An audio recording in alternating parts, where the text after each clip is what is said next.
In Chautauqua County, New York, there is work being done to completely rebuild a popular Jamestown, New York park. It was approved by local leaders this week.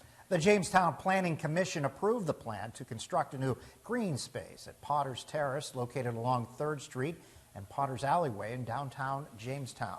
The park closed in 2019 after an engineer deemed the deck of the park that was built as unsafe. The structure was torn down last year and has since been filled in with gravel.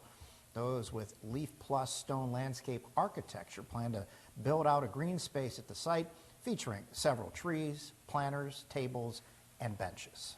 The space was designed with universal access in mind, so we've accommodated the grade change through the use of some steps as well as a ramp system.